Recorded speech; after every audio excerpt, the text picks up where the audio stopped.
araw po sa inyo lahat, sa mga nagpapakalat sa TikTok ng merong masamang balita kay former President Duterte. Hindi po yun totoo. He is alive and kicking at binabati kayo.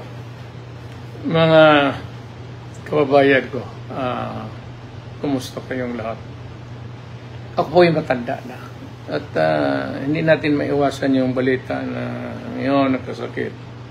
Wala naman akong sakit. At feeling ko, hindi naman ako mamatay ngayon kagad. Nandito ako sa bahay. Ito si Bong. Ako retired na. Mamakita. Bakita mo Bong yung maliit ko na bahay. Kain lang niya. Housing lang ito. Housing ito ng... Batiin mo lang sila, yung mga Pilipino. Nandito lang ako nagre-relax. At nagbabati sa inyo ng magandang araw sa lahat ng Pilipino. Hindi po totoo yung nagpapakalat. Huwag kayong magpapakalat ng masamang balita.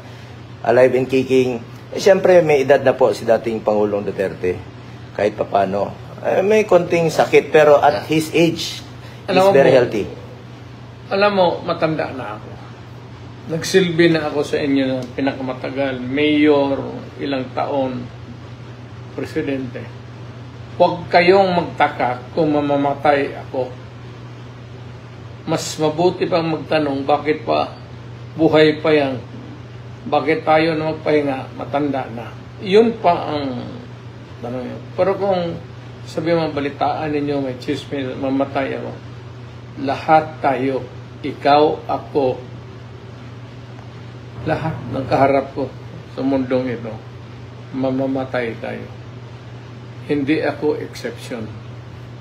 May katandaan na ako, tapos na ako nagsilbi sa buong buhay sa bayan ko, ang taong bayang Pilipino. Salamat po sa tulong ninyo at inyong pagbigay ng malakas ng pangpalakas ng loob sa yung kanang paraon. Kaya kung nakaya na nilabanan ko lahat. Lalo na yung krimen. Tapos na ako, retired na ako. So, very healthy po si dating Pangulong Duterte. Ako naman, in my own small personal capacity, ang commitment ko sa kanya, lalo na sa kanyang medical, at hindi ko po pababayaan ang ating dating Pangulong Duterte. Hanggang kamatayan po ang aking commitment sa kanya. At mahal na mahal ko po siya. At parati niyang pinapaalala, just do what is right. Yan. Magtanong kayo ng anong pinaka-advice ko para sa iyo at para sa mga anak at apo ninyo. Isa lang. Gawin mo lang kung ano yung tama. Hindi nung kailangang pag-usapan eh.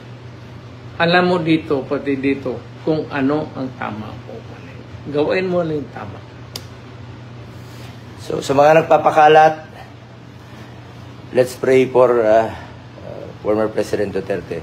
Okay po siya, oh. Kamao.